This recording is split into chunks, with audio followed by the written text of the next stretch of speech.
नमस्कार दोस्तों, स्वागत है हमारे YouTube चैनल में। दोस्तों, जो भी मॉडल पेपर मैं करा रहा हूँ UP triple S C ANM महिला स्वास्थ्य कार्यकर्ता के लिए बहुत ही महत्वपूर्ण है। स्वास्थ्य विभाग में किसी भी भर्ती में, चाहे स्टाफ नर्स हो, एएनएम हो, जीएनएम हो, pharmacist, lab technician, x ray technician, इसी तरह के प्रश्न पूछे जाते हैं। सभी लोगों के लिए यह प्रश्न है। खासकर मैं इस समय एएनएम का प्रैक्टिस सेट, मॉडल सेट करा रहा हूँ। जिस बुक से करा रहा हूँ दोस्तों, यह बुक आप लोग यहाँ पर नहीं पाएंगे। यह बुक बहुत ही महत्वपूर्ण है। मार्केट में आई थी और इसका शार्टेज हो गया, अभी तक नहीं मिल रही है। तो दोस्तों, सभी स्टडी मटेरियल पाने के लिए अभी तक मैं लगभग 40 प्रैक्टिस सेट करा चुका हूं। सभी स्टडी मटेरियल पाने के लिए चैनल को सब्सक्राइब कर लीजिए। अभी आपके पास मौका है। परीक्षा की तिथि 8 मई को घोषित हो गई, आप लोग जानते ही हैं। जल्दी से फटाफट जो है मॉडल पेपर हम लोग करते हैं। सबसे पहले चैनल को सब्सक्राइब करिएगा, सब्सक्राइब ना किए हों तो वीडियो को एक लाइक करिएगा और ज़्यादा से ज़्यादा शेयर कर दीजिएगा। पहला क्वेश्चन है, निम्नलिखित में से कौन सा रोग जीवाणु से नहीं होता है? जीवाणु से नहीं होता है दोस्तों, पूछ रहा है। तो कौन सा? मलेरिया जो होता है ये जीवाणु से नहीं होता है। काली खांसी, टाइफाइड, ये दोनों जीवाणु से होते हैं। जो ना समझ में आए दोस्तों, वो आप लोग कमेंट के माध्यम से पूछ सकते हैं, मैं ज़रूर आप लोग की मदद करूँगा। क्वेश्चन नंबर 2 पर आते हैं। किस मंत्रालय ने कुपोषण को नियंत्रित करने के लिए आयुष मंत्रालय के साथ एक समझौता किया था? कौन सा था दोस्तों? महिला एवं बाल विकास। मोस्ट इंपॉर्टेंट है। गलत प्रसव पीड़ा के लक्षण निम्नलिखित में निम्नलिखित सभी हैं लेकिन एक को छोड़कर, तो कौन सा है दोस्तों? नियमित अंतराल पर पीड़ा होती है। ऑप्शन डी, यही नहीं है। बाकी ए ऑप्शन भी सही लग रहा है, दूसरा भी सही लग रहा है, तीसरा भी सही लग रहा है, लेकिन ये डी ऑप्शन नहीं है। क्वेश्चन नंबर 4 पर आते हैं। प्रसव पीड़ा में पीड़ा का कारण निम्नलिखित सभी कारक हैं एक को छोड़कर, तो किसको छोड़कर दोस्तों? अप्रभावी सिडेशन को। क्वेश्चन नंबर 5 पर आते हैं। प्रसव के दौरान गर्भाशय ग्रीवा के गायब होने को हम क्या कहते हैं? कहते हैं उसको हम दोस्तों इफेसेमेंट। ऑप्शन सी हो जाएगा। क्वेश्चन नंबर 6 पर आते हैं। प्रसव पीड़ा की प्रगति की आलेखी प्रस्तुति जिसमें ग्रीवा फैलाव और भ्रूण के सिर अवरोहण को समय के विरुद्ध आलेखित किया जाता है, उसे हम क्या कहते हैं? उसे हम कहते हैं पोर्टोग्राम कहते हैं। ऐसे ही सब लंबा सेंटेंस रहेगा दोस्तों, और कुछ है नहीं इसमें प्रश्न में। क्वेश्चन नंबर 7 पर आते हैं। प्रसव पीड़ा के सक्रिय चरण के दौरान सिर द्वारा प्रस्तुत किया जाता है। क्या किया जाता है दोस्तों? एक्सटेंशन किया जाता है। क्वेश्चन नंबर 8 पर आते हैं। क्वेश्चन नंबर 8वां जो दिया गया है दोस्तों, प्रसव की अनुमानित तिथि की गणना निम्न में से किसका उपयोग करके की जाती है? तो किसका उपयोग हम करते हैं दोस्तों? इसका ऑप्शन नंबर बी हो जाएगा। नेजल का नियम जो होता है, प्रसव की अनुमानित तिथि हम निकालते हैं तो नेजल के नियम से निकालते हैं। क्वेश्चन नंबर 9 पर आते हैं। मतली और उल्टी से जो आमतौर पर गर्भावस्था के 4 से 6 सप्ताह के आसपास शुरू होती है, उसे हम क्या कहते हैं? उसे हम मॉर्निंग सिकनेस कहते हैं, जो उल्टियाँ होती हैं 4 से 6 सप्ताह में। क्वेश्चन नंबर 10 पर आते हैं। माता द्वारा महसूस की जाती भ्रूण की प्रथम हलचल को हम क्या कहते हैं? क्वेकिंग कहा जाता है, क्वेकनिंग कहा जाता है दोस्तों। ये 5वें से 6ठे महीने में पता चलने लगता है। लात मारता है बच्चा अंदर, उसी को क्वेकनिंग कहते हैं। क्वेश्चन नंबर 11 पर हम आते हैं। इसमें दिया गया है गर्भाशय में भ्रूण की हृदय गति की सामान्य औसत क्या होती है? तो 110 से 160 बीट्स पर मिनट है। मोस्ट इंपॉर्टेंट दोस्तों, जितने प्रश्न मैं करा रहा हूँ दोस्तों, काफ़ी जो है आपको रिपीटेड भी मिलेंगे। ऐसा नहीं कि आपको सब नए क्वेश्चन मिलेंगे। आपको जो है 40% नए क्वेश्चन मिलेंगे और 60% रिपीटेड क्वेश्चन मिलेंगे। मैं आज आप लोग को बता दे रहा हूँ, तो इसलिए जिस पे ज़्यादा कमांड है। अब यह क्वेश्चन देखिए, हर हाल में ज़रूर पूछा जाएगा आपसे। जैसे ये हो गया, और फिर माता को महसूस करने की जाती है भ्रूण की प्रथम हलचल, ये भी बहुत ही इम्पॉर्टेंट है। ये तीनों क्वेश्चन लगातार जो है बहुत ही इंपॉर्टेंट है, ऐसे ही पूछेंगे। क्वेश्चन नंबर 12 पढ़ते हैं। एक महिला जिसने एक बार एक भ्रूण को जन्म दिया है, जो जीवन क्षमता के चरण तक पहुंच गई है, उसे कहा जाता है, उसे कहते हैं हम प्राइमा पैरा कहा जाता है। पहला है ना, इसे प्राइमा पैरा कहते हैं। क्वेश्चन नंबर 13 पर आते हैं। प्रारंभिक गर्भावस्था में निर्देशित किए जाने वाला पोषण सप्लीमेंट है, तो कौन सा है दोस्तों? फॉलिक एसिड जो होता है। कहते नहीं, आयरन की गोली ले लीजिए। जब 1 महीने 2 महीने का बच्चा पेट में रहता है गर्भावस्था में, उस समय फॉलिक एसिड, नर्स जो है फॉलिक एसिड ही देती हैं, आयरन की गोली। क्वेश्चन नंबर 14 पर आते हैं। लोकिया रूबा का रंग क्या होता है?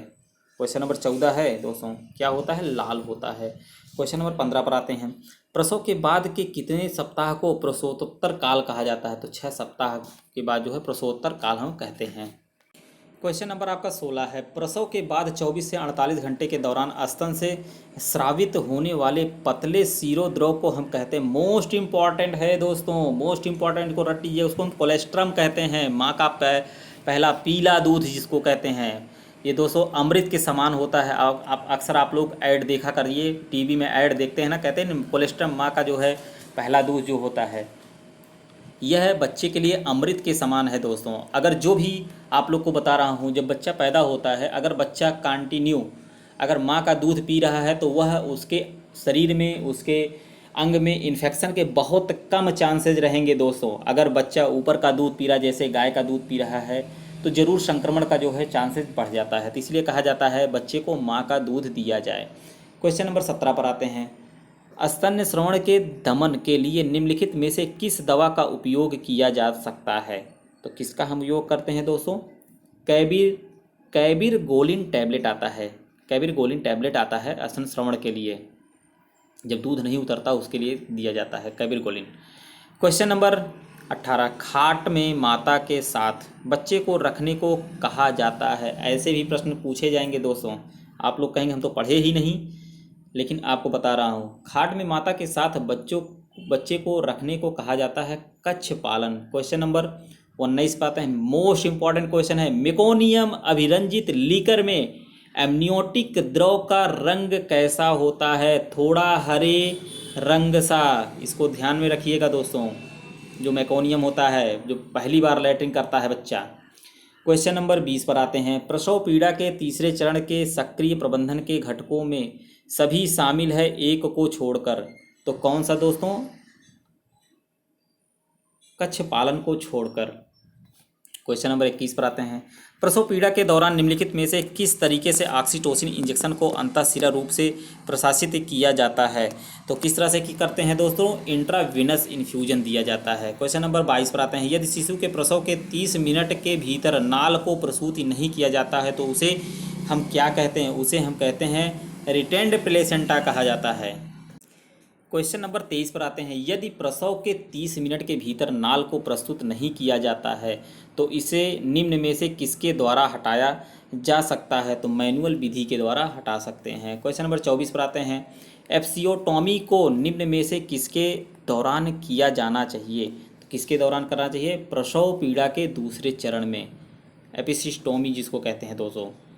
क्वेश्चन नंबर 25 पर आते हैं, भारत में नवजात शिशु का सामान्य जन्म वजन, मोस्ट इंपॉर्टेंट है दोस्तों, ये भी ऐसे पूछा जाएगा।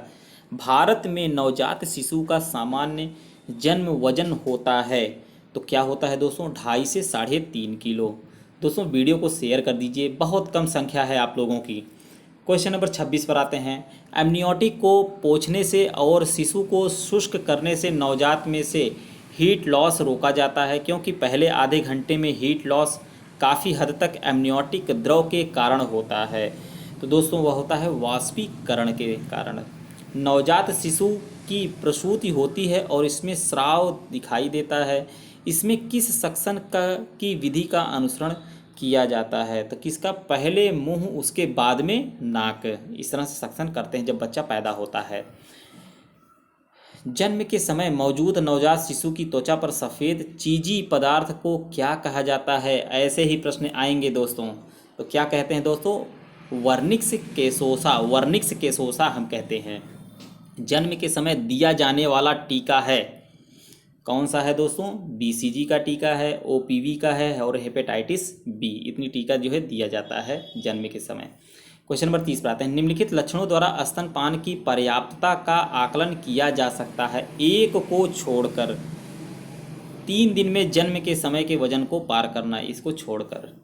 जब बच्चा पैदा होता है तो दोस्तों उसका वजन जो है एक बार घटता है, क्योंकि शरीर का जो पानी होता है बच्चे का वो कम होता है, मतलब सूखता है। फिर उसके बाद फिर बच्चा 1 महीने के बाद, जैसे 1.5 महीने का होता है, तो उसके बाद फिर वजन गेन करना शुरू कर देता है। जब वजन गेन करना शुरू कर दे तो समझिए आपका बच्चा एकदम तंदुरुस्त है, अच्छा है, कोई दिक्कत नहीं है। क्वेश्चन नंबर 31 पर आते हैं, नवजात शिशु का सामान्य शरीर का तापमान है। क्वेश्चन नंबर 31 पर क्या है दोस्तों? 36.5 से 37.4 डिग्री सेंटीग्रेड। अगर इसको फ़ारेनहाइट में कन्वर्ट करेंगे तो वही 98.6 फ़ारेनहाइट जाएगा। क्वेश्चन नंबर 32 पर आते हैं। नवजात पुनर्जीवन की तैयारी करते समय बैग और मास्क को निम्नलिखित में से किसके लिए नहीं जांचना चाहिए? तो किसके लिए नहीं जो सक्शन कैथेटर जो होता है। क्वेश्चन नंबर 33 पर आते हैं। समय पूर्व नवजात एक शिशु है जो निम्न पर जन्म लेता है। तो निम्न पर जन्म लेता है दोस्तों 37 सप्ताह से कम पूर्ण किए हुए गर्भधारण।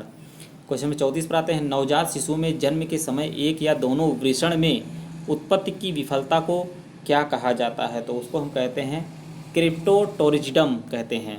क्वेश्चन नंबर 35 आते हैं। एपिनेफ्रिन की उपलब्ध मात्रा होती है, कितनी होती है? 1:1000 होती है। क्वेश्चन नंबर 36 पर आते हैं। जन्म के 5 मिनट बाद एपीजीएआर के लिए एक नवजात शिशु का मूल्यांकन किया जाता है। स्कोर 8 है। यह क्या दर्शाता है? तो क्या दर्शाता है दोस्तों? कोई डिप्रेशन नहीं है, इसीलिए कहा जाता है स्कोर 8 बहुत ही अच्छा है। क्वेश्चन नंबर 37 पर आते हैं। दोस्तों अबगार वगैरह आता है तो उसमें स्कोर वगैरह पूछा जाता है, आप लोग उसको पढ़ लीजिएगा। क्वेश्चन नंबर 37 पर आते हैं। नवजात शिशु के जीवन के पहले दिन में मिर्गी की संभावित कारण सभी हैं सिवाय एक को छोड़कर, टिटेनस को छोड़कर। हाइपोग्लाइसेमिया, एफेक्सिया, इंट्रावेंट्रिकुलर रक्तस्राव, इन सभी के कारण जो है शिशु को झटका आ सकता है, मिर्गी आ सकती है, लेकिन टिटेनस के कारण नहीं आती है। क्वेश्चन नंबर 38 पर आते हैं। प्राथमिक चिकित्सा प्रदान करते समय निम्नलिखित सभी व्यक्तियों को खाने या पीने के लिए कुछ भी प्रदान ना करें सिवाय, क्या है दोस्तों? दस्त और बुखार जिसकी वजह से निर्जलीकरण है। क्वेश्चन नंबर 39 पर आते हैं। क्वेश्चन नंबर 38 का दोस्तों ऑप्शन इसका जो है डी ठीक है, दस्त और बुखार। क्वेश्चन नंबर 39 पर आते हैं। जब पीड़ित 8 वर्ष का लड़का है तो सीपीआर प्रदान करने के लिए उपयुक्त विधि क्या है? 8 वर्ष का है दोस्तों तो सीपीआर जो प्रदान किया जाता है तो हम कैसे करते हैं? तो एक अंगुली की तकनीकी से। क्वेश्चन नंबर 40 पर आते हैं। एक वयस्क पीड़ित के लिए सीपीआर प्रदान करने के लिए संपीड़ित वेंटिलेशन का अनुपात क्या होता है? क्या होता है दोस्तों? 30:2 होता है। मतलब 30 बार जो है आप सीपीआर करेंगे और 2 बार वेंटिलेट करेंगे, संपीड़ित करेंगे और 2 बार वेंटिलेट करेंगे। क्वेश्चन नंबर 41 पर आते हैं। शरीर के सभी भागों में रक्त पंप करने में हृदय को क्या मदद करता है? तो क्या करता है दोस्तों? संकुचन करता है। क्वेश्चन नंबर 42 पर आते हैं। एक अंग जो अपशिष्ट पदार्थों को शरीर के विभिन्न हिस्से में गुर्दे तक पहुंचाता है वह क्या है? तो वह जो होता है रक्त होता है। क्वेश्चन नंबर हम 43 पर आते हैं। शरीर की सभी संवेदनाओं के लिए जिम्मेदार तंत्र को क्या कहा जाता है? तो क्या कहते हैं दोस्तों? तंत्रिका तंत्र कहते हैं। मानव शरीर को कौन सा आकार और सहारा देता है? तो कौन सा देता है दोस्तों? अस्थियाँ जो होती है। मानव शरीर की सबसे बड़ा संवेदक अंग, मोस्ट इंपॉर्टेंट है दोस्तों, जितने प्रश्न बता रहा हूँ सभी बहुत ही इंपॉर्टेंट है। 45 नंबर वाला प्रश्न देखिएगा। मानव शरीर का सबसे बड़ा संवेदक अंग क्या है? संवेदक मतलब त्वचा जो होता है। क्वेश्चन नंबर 46 पर आते हैं। कोविड से क्वेश्चन देखिए पूछा है दोस्तों। कोविड-19 संक्रमण के प्रसार को रोकने के लिए स्वास्थ्यकर उपाय है। क्वेश्चन नंबर 46 तो कौन सा है दोस्तों? हाथ धोना। क्वेश्चन नंबर 47 पर आते हैं। दाई मिडवाइफ का अंतर्राष्ट्रीय दिवस कब मनाया जाता है? अक्सर दोस्तों ऐसे क्वेश्चन लोग इग्नोर कर देते हैं, लेकिन देखिए दाई का जो अंतर्राष्ट्रीय दिवस होता है वो कब मनाते हैं? 5 मई को। 1 मई को जो होता है मजदूर दिवस मनाया जाता है दोस्तों। क्वेश्चन नंबर 48 पर आते हैं। बेहोश रोगी के लिए मुंह से अतिरिक्त स्राव को हटाने की पद्धति है, कौन सी पद्धति है दोस्तों? सक्शन जो होता है वही।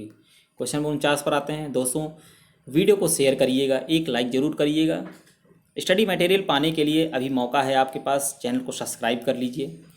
क्वेश्चन नंबर 49 पर आते हैं। 49वां क्वेश्चन है। चिंता विकारग्रस्त व्यक्ति में सभी निम्नलिखित लक्षण होंगे एक को छोड़कर, नींद में वृद्धि को छोड़कर। क्वेश्चन नंबर 50 है, लास्ट क्वेश्चन है दोस्तों। एक अवस्था जिसमें व्यक्ति की मजबूत भावनाएं होती हैं और अनियंत्रित तरीके से व्यवहार करता है उसे हम क्या कहते हैं? उसे हम कहते हैं हिस्टीरिया कहते हैं। अक्सर आप लोग जानती हैं कि जब कोई भी महिला, कोई भी लड़की जो है जब 14-15 साल की होती हैं तो कभी कभी जब पीरियड आना शुरू होता है, पीरियड रुक के भी आता है, तो उस समय उन लोग जो है अजीब तरह जो है ऐसी भावनाएं होती हैं। अक्सर यह क्वेश्चन बहुत बार पूछा गया है और बहुत तरह से घुमाकर पूछा गया। अब इसमें जैसे पूछा गया है, एक अवस्था जिसमें व्यक्ति की मजबूत भावनाएं होती हैं और अनियंत्रित तरीके से व्यवहार करता है। देखिए दोस्तों, सेंटेंस आप जो है समझ नहीं पाएंगे, कितना टफ सेंटेंस पूछा है। मतलब इसका मतलब यही होता है, जो लड़की, जो महिला है, वह अजीब एक्टिविटी करेगी, कभी जो है मुंह को ऐसा बनाएगी, पागलपन की तरह करेगी, हाथ पैर ऐसे ऐसे करेगी, ऐंठना, शरीर पूरा ऐंठने लगेगी, जीभ को बाहर भीतर निकालेगी, आंखों को ऐसे ऐसे करेगी। तो मतलब अजीब एक्टिविटी होती है।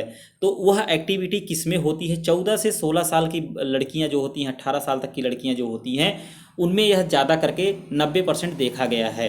तो वह बीमारी क्या होती है? हिस्टीरिया होती है।